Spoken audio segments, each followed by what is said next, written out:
I was a pianist, and my mother played piano, and we had a little apartment in North Andover, Massachusetts, with an old upright in the second floor, and she would play, and I would kind of climb up there, and I had perfect pitch, so I would just kind of copy what she was doing, and so they knew that there was something.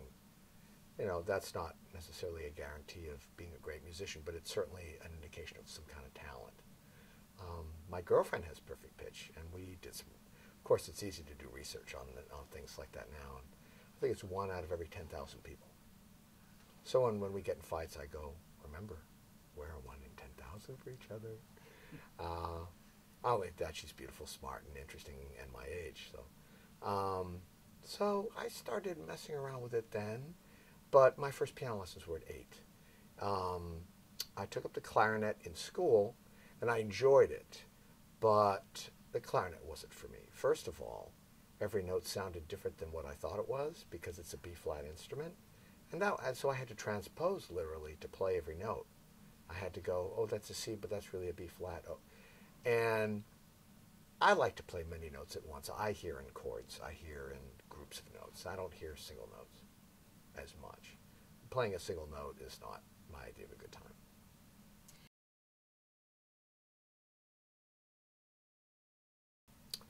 Well, we lived right across the street from Phillips Academy in Andover, Massachusetts, which was a very good school and had a great music department. And I studied with a fellow there named Albion Metcalf, who was a very fine classical teacher. My pop music background was just stuff I heard on the radio, from the Monkees to Sergio Mendes to Paul Revere and the Raiders to Rolling Stones. And I played a little bit of ukulele because Tiny Tim hit the airwaves. And my mom had a couple of ukuleles. She had a baritone one. And a baritone one is just like a guitar, but missing the lower 2 strings.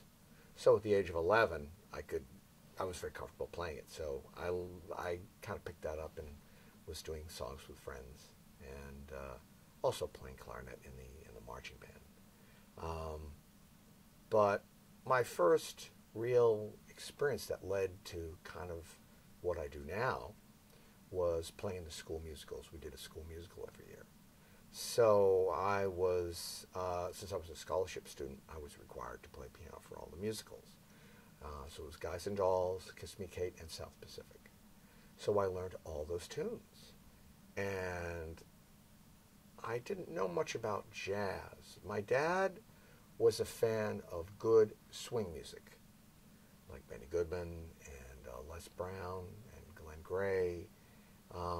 And he was a fan of the Boston Pops. So every Sunday, WCRB and Waltham, we had a great big Magnavox, huge portable, the huge stereo that sits on the ground, and we would listen to the Boston Pops, and so it was kind of the really good light pop from orchestral pop, from Bolero to Rachmaninoff and Ravel and Elgar and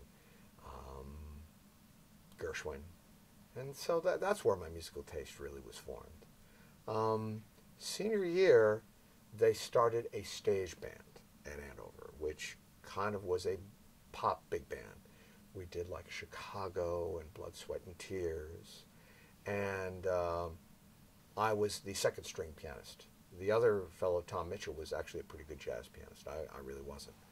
So I just kind of hung out behind him and played a little bit. And it was fun. I didn't know that I was going to be a musician, although I knew I was very interested in it.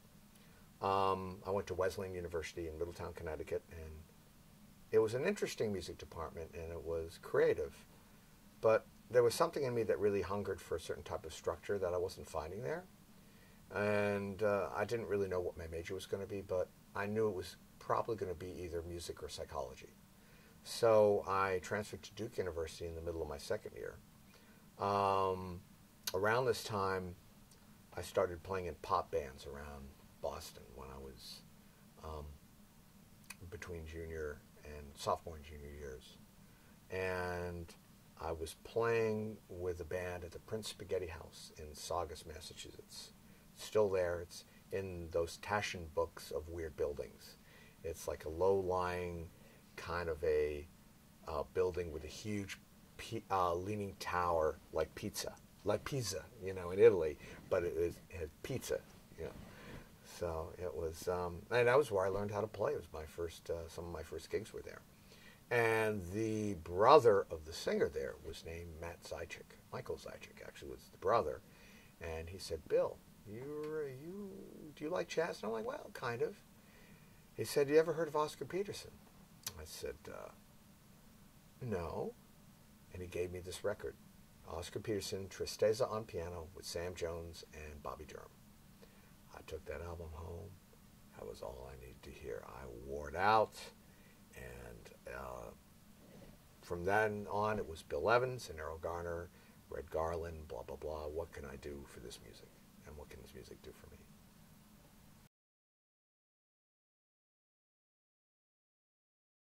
Well, there were a number, actually. I think all of us, we yearn for them because even back then, there wasn't a lot of jazz in my environment.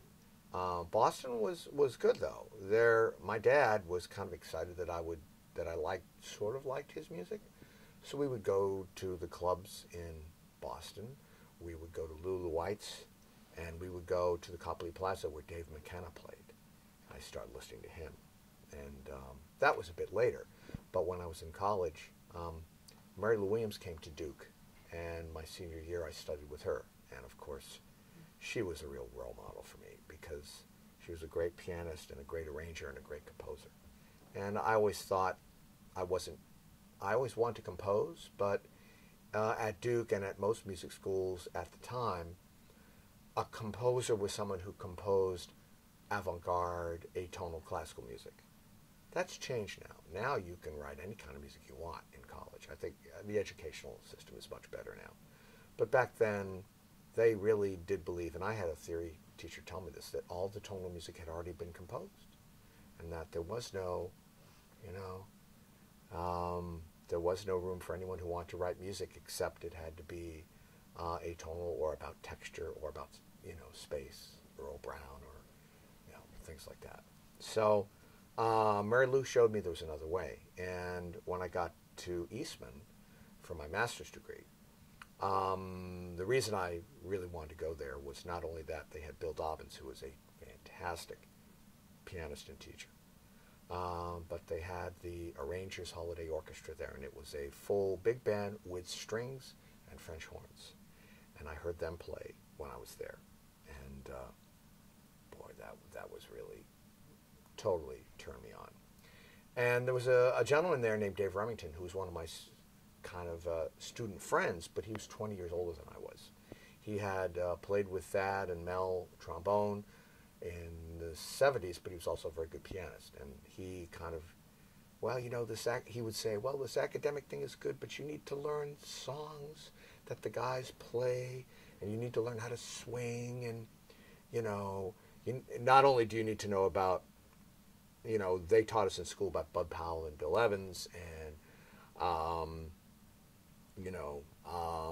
Red Garland and all that, but he said, you got to learn about the guys that play swing piano, like Joe Bushkin and Jess Stacy and Mel Powell. And so he introduced me to a much deeper world. And I've always been, even though I play all kinds of music, I've always been very fascinated at the nexus of swing and bebop. That's kind of an area that, if I could have, I might have spent, most of my time kind of living in that world. Because the whole idea of playing piano by yourself and swinging is not incompatible with creativity. And starting with Dave McKenna and moving into Hank Jones, and even people like Marshall Solal, who I heard at the Vanguard a couple of years ago, a very avant-garde version of Art Tatum. But he swings, and Fred Hirsch plays solo piano, and he's a lyricist, and he writes songs. And a mentor serves to let you know that your direction's okay. Really, your direction is okay, but you don't know it. What is the thing that the comedian, I think it might have been Bill Cosby said, when you're 20, you don't know and you don't know that you don't know. When you're 30, you don't know, but you know you don't know. So that was me in music school. When you're 40, you know, but you don't know that you know. But when you're 50, you know, and you know that you know. Then the fun starts, and I was pretty close to that. It's the last 4, 5, 6 years. I'm doing the music I want, the way I want to do it, and it's coming out faster and better.